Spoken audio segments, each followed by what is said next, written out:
lahat. Hindi ko papayag. Hindi ko papayag. Hindi. Minsan pa, may mga magulang na naman na nagluluksa. Para maramdaman nila yung ginagawa nila sa anak ko. Naghihinagpis sa sinapit ng kanilang anak. Kung paanong inalagaan naman nila ito at minahal ng husto. Nang kinawawa ng ganun-ganun na lang sa isa na namang bagong kaso ng hazing. Buti pa, yung anak kong anak mo, makita mo ganun. Parang talo pa ikaw na pinatay. Yung anak mo na makita na hubot-hubad. Halos hindi mo pa napuan ng namok. Buti pa pinatay na ako, ma'am. Bilang nanay, sakit. Kahit hanggang noon na lang sa anak ko, wala nang susunod. Hustisya ng anak ko. Isa na namang kabataan ang nagbuwis ng buhay, alang-alang sa tinatawag nilang kapatiran na huwad naman dahil anong klaseng kapatiran o samahan ba yan na kayang manakit at pumatay. Sa CCTV footage na ito, makikita ang pagdala ng 3 lalaki sa isang binata sa ospital sa General Trias, Cavite, hapon ng March 1. Ang binata pilit na ni-revive pero kalaunan idineklara ring dead on arrival. Ayon sa mga naunang ulat, ang deklarasyon ng mga nagdala sa biktima na hit and run ito, taliwas sa lumabas sa autopsy report. Ang biktima kasi, basag ang mga ngipin, fractured o bali ang panga, halos natuklap ang mga kuko sa daliri at nagkulay talong ang balat sa tindi ng mga tinamo nitong pasak sa kanyang mga binti at hita. May nakita ring mga buto ng sili sa maselang parte ng kanyang katawan. Ayon sa mga otoridad, ang binata na kinilalang si Mark Kenneth Alcedo, 19 anyos at first-year college maritime student. Ang labi ni Kenneth narito sa kanilang tahanan sa Dasmariñas, Cavite, kung saan ko rin nakapanayam ang kanyang mga magulang, sina June at Gemma. Pakikwento nyo nga ho anong nangyari. Paano po nauwi sa ganito si Kenneth Onet? Wala po kaming kaalam-alam, madam, na mangyayari po sa anak namin yon. Noong araw na nagpaalam siya, noong madaling araw, 3:30 in the morning po, ang sabi lang niya ay mayroon team building o outing sila ng classmate niya. Sabi ko, bakit umalis ka na hindi ka nagpaalam sa amin? Usually kasi pag nag-outing yan siya, 2 days before, nagpapaalam na po siya. Ngayon, nagpapaalam, nakalabas na siya talaga. Paano nyo ho nasabihan sa cellphone na Nag-text, sabi ko sa kanya na, sino mga kasama mo? Sabi niya, ang pangalan daw, Zedric. Zedric. Sabi ko, anong apelido niya? Sabi niya, hindi talaga siya nagsasabi. Paano namin malalaman kung may na hindi namin mangyari sa'yo? Sabi naman niya na, hayaan mo na, ma, malaki na ako at hindi ako maglilikot.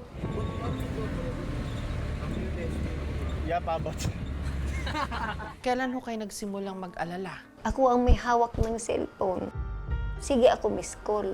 Pero patay na yung cellphone. Umaga pa lang. Ang nasa isip ko, lubat. Kayo po, hindi ho kayo kinutuban na baka may mangyari? Ako, ma'am, kinutuban po ako. Ito, Around 6 in the evening na po yon. Sabi ko kay Mrs., ma, bakit wala pa si Kenneth? Sabi ko, baka mamaya mapasama ka sa mga hindi mo gaanong kakilala, pumunta kayo ng isang lugar, tapos napagtripan ka, ibaon ka na lang sa lupa na sila lang uuwi at ikaw ay maiiwan. Paano nyo ho nalaman na may masama hong nangyari? Pero around 9:06 in the evening, mayroon po yung mga text brigade na kung kilala nyo si Kenneth Alcedo, sabi nila, ay pakisabi lang sa mga magulang niya na na isugod siya sa ospital. Ora mismo po, pagka ano yun, tawag ako dito sa tawag ako sa anak ko. Punta na kami doon. Anong nakita niyo po sa ospital? Wala po kami nakita doon na anak namin eh. Saan niyo na po inabutan? Inabutan na namin sa Tracy na po eh.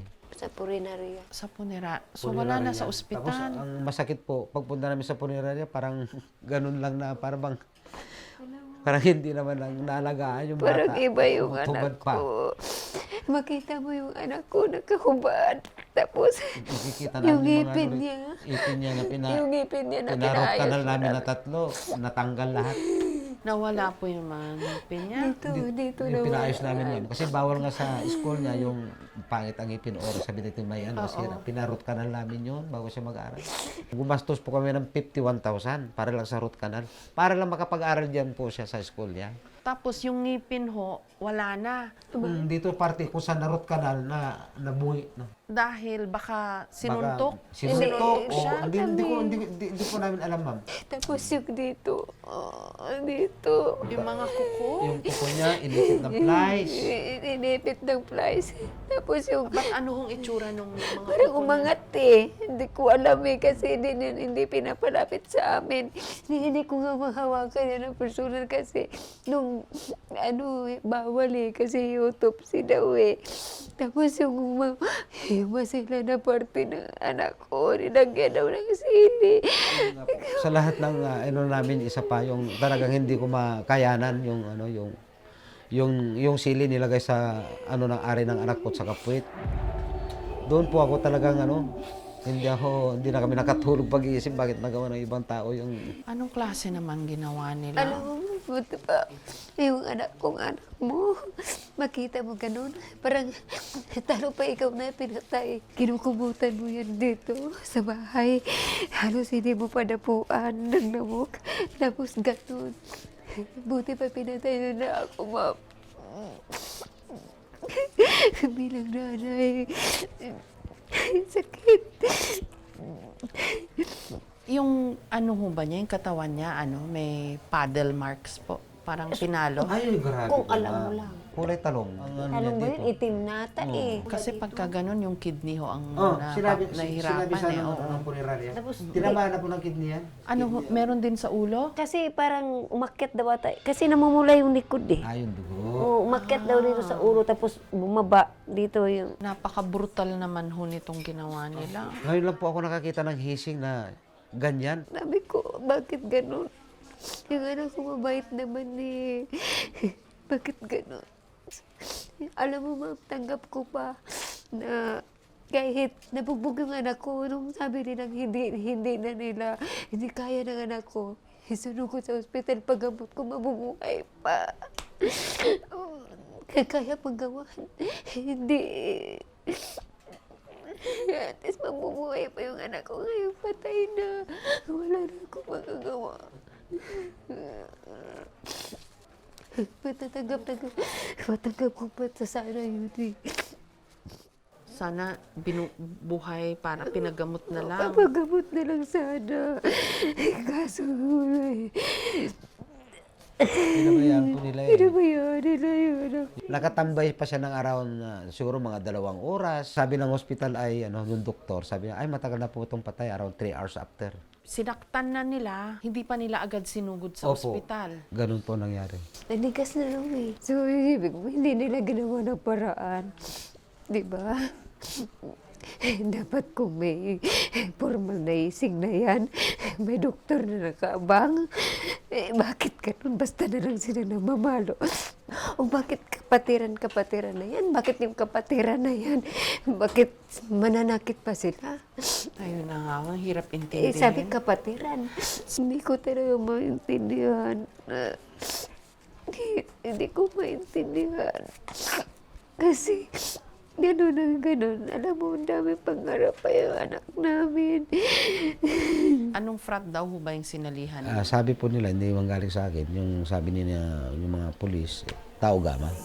Sa isinagawang investigasyon ng PNP, natunton ang sasakyang naghatid kay Kenneth sa ospital. Dito, may mga nahanap silang mga damit at ID ng isang fraternity. Hindi man diretsahang pinangalanan ng PNP ang nadawit na frat, pero ayon sa mga lumutang na espekulasyon, pagmamay-ari ito ng mga miyembro ng Tau Gamma Phi. Pero lumalabas ngayon na ang organisasyong ito nahati mula raw nung ipinatupad kasi ang batas laban sa hazing. Yung hazing, we will admit that it was started in UP because yun ang traditions. We have never had a death in all of our 57 plus years. We started being active in pushing compliance with the anti-hazing law since 1995. It's very frustrating. Meron mga matitigas na ulo. Yung mga nagsasabing, save the tradition. Kung ano yung pinagdaanan namin, dapat pagdaanin na nila. Understandable, pero you know, it's now a crime eh. Naglabas din ng pahayag ang Tau Gamma Phi National Council. Hazing in any form is strictly prohibited and has no place in our organization. Noon pa man daw, tutol na sina June at Gemma na sumali sa frat ang kanilang bunso. Ang promise niya sa akin, hindi raw po siya sasali. Kaya meron akong version kung bakit siya sumali. Para may pananakot. Na kapag hindi ka sasali, ay ano, parang alam niyo naman gano'n, ma'am. Na Pag-iinitan ka, pag-iinitan ka, maaaring bububugin kita sa labas. Ramdam talaga namin na tinakot siya dahil nga nung Sabado, every 15 minutes, dito lang siya, every 15 minutes, ihi siya ng ihi. Night before. Ah, talaga po? O night before. Tapos ano sabi ho niya? Ba't siya ihi ng ihi? Ang sagot lang niya, inom daw siya ng tubig. Kasi nandyan lang. Tapos sabi ko na, bakit yung mukha mo, yung mukha mo, parang ang lungkot. Tapos ko, sabi, na parang namumutla na, parang iba. Alam mo ma'am, pag nagsabi siya sa amin na tinakot siya, ayun, tinakot siya, na may nag-ano natin siya, na bubupugin siya pag hindi siya nasali. Nung daspat, ma'am, iuwi ko siya sa Pangasinan at i-drop ko siya sa school.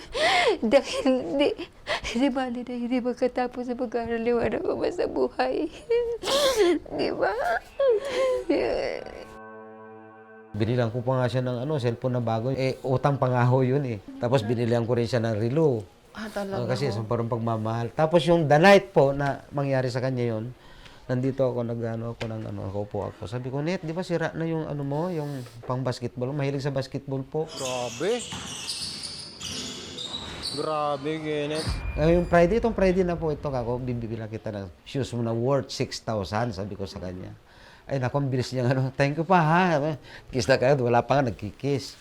Sa dalawang magkapatid, bunso si Kenneth. At dahil may sarili ng pamilya ang kanyang ate, sa kanya raw ibinuhos ni na June at Gemma ang kanilang atensyon at pagmamahal.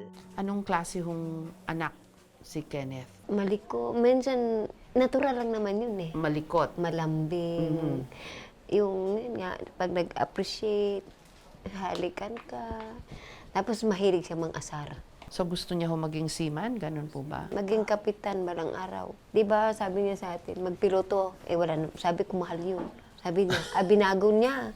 Sabi niya, barko na lang kasi kung parang piloto din yun. Magdadrive siya, di ba, pag seaman siya.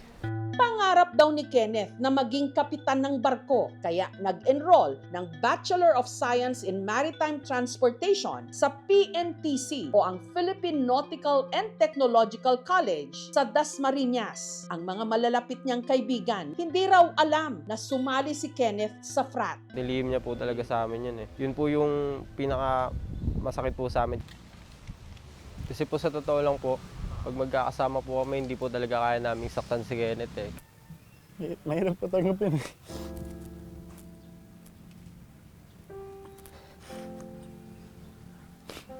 Di po namin matanggap yung nangyari kay Kenneth.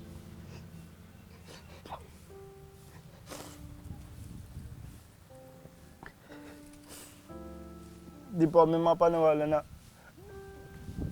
sa kapayat-payat niya pong ganun, na napilitan po siyang sumali sa fraternity. Siyempre nagulat po ako noon kasi hindi ko naman po talaga inasahan na aabot po sa ganito. Mas okay na makita siyang masaya sa iba kaysa sa ganitong sitwasyon po ngayon. Kasi ito po literal na wala na po talaga eh. Hindi na po talaga siya makikita, hindi ko siya makakayakap. Sana kung kami pa po ngayon, hindi po aabot sa ganito. Hindi sana niyo maisip yung ganito. Kasi hindi ko po talaga naisip na kasali siya sa ganyan. Never po. Ayon sa investigasyon ng PNP, si Kenneth, isa sa mga bagong recruit ng frat na sumailalim sa isinagawang initiation rites nitong March 1. Sa litratong ito na kumalat online, makikita si Kenneth kasama ang dalawa pang lalaki. Nakasuot lang sila ng underwear at may hawak-hawak na paddle na may nakaukit na PNTC. Ang PNTC, acronym ng eskwelahan ni Kenneth. For those people or organization that are using our institution as part of your activities, please stop. The fraternities and sororities or any kind of group is not permitted in our institution. Nagkakaroon sila ng ibang avenue which obviously the school cannot control kasi they are already outside. Malungkot kami on the side na grieving dahil sa pagkamatay. Parang napapaisip kami na ano pa ba ang pwedeng gawin kasi I could say siguro 100% may measure naman to avoid this. Ang hazing, posibleng ginawa 6 na oras bago isinugod si Kenneth sa ospital. Ayon pa sa PNP, ang litrato maaring kuha sa isang bakanteng lote sa Barangay Langkaan 1 sa Dasmariñas. Naniniwala tayo may nakakita niyan. Kaya we are conducting investigation for another possible witnesses dito sa kaso. Pero pagkatapos mapuntahan ng PNP ang nasabing lote, nitong Huwebes, napaulat na nasunog ito. Kanina, kasama natin ang Bureau of Fire Protection Dasmariñas. Kumuha na sila ng mga samples upang ipalaboratory na nila kung natural ba na pagkasunog or may sumadyang sumunog. Dito po yung tinuturong pinaganapan. Ilalim po ng kawayanan na iyan. Doon din po na tagpuan yung kanilang picture po. Malayo po talaga yun sa mga kabahayan. So kung sumigaw sila, hindi sila marinig? Hindi po talaga. Sa pagsasaliksik ng aming team, nakakuha kami ng kopya ng CCTV video ng pagpasok ng mga kabataang sangkot sa bakanting lote kung saan di umano ginanap ang hazing o initiation rites. Alas 6 ng umaga, 9 na kabataan ang nakuha ng naglalakad sa harap ng tindahang ito. Matapos ang halos 5 oras o alas 11 ng umaga, muling dumaan ang mga kabataang ito kasama ang binatang nakasuot ng gray jogging pants. Ang PNP na ang nagsabi na posibleng si Kenneth na yung naglalakad. Kasi 3 po sila magkakatabi, magkakakbay na sila. At pansin namin doon sa CCTV na ika-ika na siya maglakad. 10 minuto ang lumipas, nakuhanan ng kanilang pag-alis, sakay ng mga motor at ang sasakyang ginamit para dalhin si Kenneth papunta sa ospital. Dumaan sila doon sa bahay nung certain brad nila. Napansin nila to si Mark nung pagbaba niya sa kotse, parang naninikip yung dibdib niya. Nagkagulo na daw. Naririnig na nila na dalhin sa ospital, dalhin sa ospital. Ayon sa autopsy report, ang sanhi raw ng pagkamatay ni Kenneth, severe blunt force trauma to the lower extremities. Ibig sabihin, dala ng matinding mga palong tinamo ng kanyang mga binti. Mayroon po siyang mga hematoma po sa hita, sa batok, sa likod. May 2 pang biktima na kasali sa hazing na yon na lumantad na para tumulong sa investigasyon. Natukoy naman ng PNP ang 21 persons of interest. 17 sa kanila direktang dawit sa kaso. Sumuko na rin sa mga otoridad ang driver ng kotseng nagdala kay Kenneth sa ospital. Sa ilalim ng Section 40 ng Republic Act No.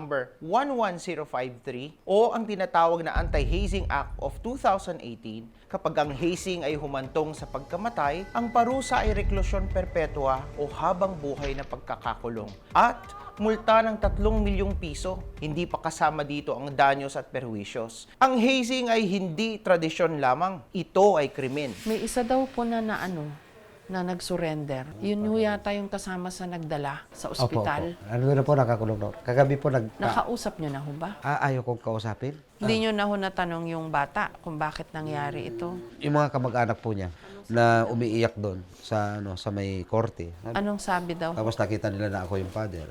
Iyak-iyak sila. Anong sabi ho sa inyo? Ay, mabait naman yung ano namin, yung pamangkin ko. At least yung anak niyo, yung pamangkin niyo po ako, nakikita at nayayakap niyo pa. Pero ako, hindi na namin maiyakat, baka hindi namin makita pagkatapos naglibing yung anak namin. Hindi ho raw nagkwento yung bata, yung sumurrender, kung ano nangyari. Nagkwento, tapos nung dumating yung kapatiran din nilang abogado, parang naiba yung istorya. Parang lahat, parang binawi. Nagbago na ho ng kwento. Yung kwentong surrender, tapos binawi. Hindi naman totoo yun. Ano hong kwento ng kamag-anak? Ang totoong nangyari pala, inaresto, hindi surrender. Nitong Biyernes, si DILG Secretary John Vic Remulla deretsahan ng pinangalanan ang Tau Gamma Phi na nasa likod ng hazing na ikinamatay ni Kenneth. We cannot play the blame game forever. Someone has to take accountability kung ano nangyari.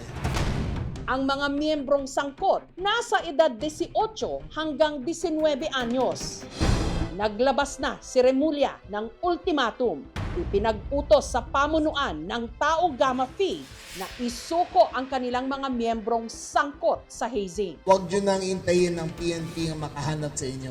It might get worse. Simula nung ipinatupad ang anti-hazing law, nagpalabas na ng mga polisiya at regulasyon ng aming kapatiran. Tungkol sa pagsunod dito, kailangan namin aminin, medyo weak yung monitoring namin and implementation sa ground. Sa sobrang dami na rin ng aming miyembro, pinaubayan namin sa ibang aming mga leader ang monitoring ng nangyayaring mga initiation rights. Gagawa kami ng paraan, bagong sistema para mabantayan kung ano yung nangyayari. At meron rin kami sariling investigasyon. Hanggat hindi nawawalan ng mga pro-hazing chapters, meron pa rin mamamatay. And because it's unpopular, they do not want to rock the boat. Minsan, iniisip nyo siguro lahat, ginawa naman. Ay, opo. Sobrang pong pagmamahal namin. Kahit na makulit po yung anak namin, sobrang pagmamahal po namin dyan. Kahit hanggang noon na lang sa anak ko, wala nang susunod. Hostisya. Hostisya ng anak ko. May gusto ho ba kayong sabihin nun sa mga gumawa ho nito? Ay, madalas kong panawagan sa kanila na siguro mas mainam na sumuko na lang po sila para hindi sila hinahanap. Para maibigay din nila yung side nila kung ano ba talaga. Sino ba yung mga iba pa na maaaring sangkot. Nabukod sila, baka may iba pa. Sana matulungan ako ng gobyerno na mai-produce ako ng magaling na abogado para makamit namin yung hostisya. Meron tayong kultura ng kawalan ng pananagutan, pati na rin yung pananahimik, pagtatakip sa mga ganitong klase ng karahasan. Mariin na rin nating tinututulan ng ganitong klaseng initiation rights. Palakasin din dapat yung preventive measures. Ang kaso ni Kenneth umabot na sa Senado. Ayon kay Senator Juan Miguel Zubiri, kailangan pang higpitan ang implementasyon ng anti-hazing law. Kay Kenneth, may gusto ho ba kayong sabihin? Anak, sabi ko nga kanina, lagi kong sinasabi sa kanya na sana maging maligaya ka sa piling ng Panginoon. Huwag ka mag-alala, sabi ko sa kanya. Dahil ito na, malapit na matupad yung iririgalo ko sa iyo kapalit ng ginawa nila sa iyo. Hanggang sa dulo ipaglalaban ko. Sana, kahit man na matulungan niya kami mapanagot talaga yung gumawa sa kanya. Sana hanggang doon lang sa kanya, ma'am. Kasi kami, hindi naman kami nagkulang. Pero, nangyari pa rin eh. Huwag nyo na ho sisihin yung sarili nyo ho. Ginawa nyo naman ho lahat. Halos lahat ginawa ko. Halos hindi ko na nga siya pa. Alam mo, ng uniform, ako pa yung nagpapakintab dyan bago siya pumasok. May gusto ba kayo sabihin sa kanila? Yung mga namumuno po ng Tau Gamma? Siyempre po, kung kayo talaga ay sabi nyo, fraternity yan. Ayusin nyo yung hanay nyo. Balita ko, lagi na lang kayo, Tau Gamma. Kung talagang makatao din kayo, di sana, isurrender nyo o tumulong din kayo sa pag-surrender paghanap sa mga taong involved dito. Dapat tanggalin na yan. Kasi, marami pang mga bata. Ang dami mga kinabukasan pa ng mga bata na nasasayang dahil sa kanila. Payakap na lang po ako.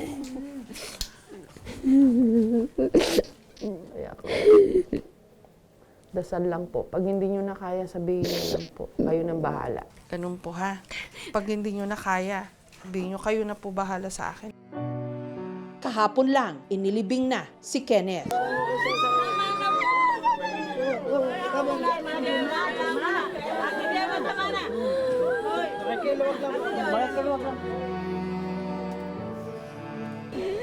Wala kasing sakit. Wala kasing sakit.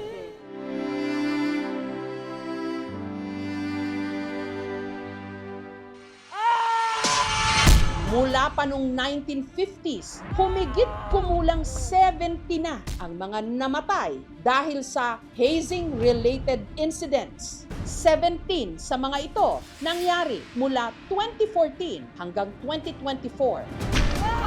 Matagal nang may batas kontra hazing. Bakit meron na namang pangarap at buhay na nakitil? Alang-alang lang sa tinatawag nilang kapatiran. Thank you for watching, mga kapuso. Kung nagustuhan niyo po ang videong ito, subscribe na sa GMA Public Affairs YouTube channel. And don't forget to hit the bell button for our latest updates.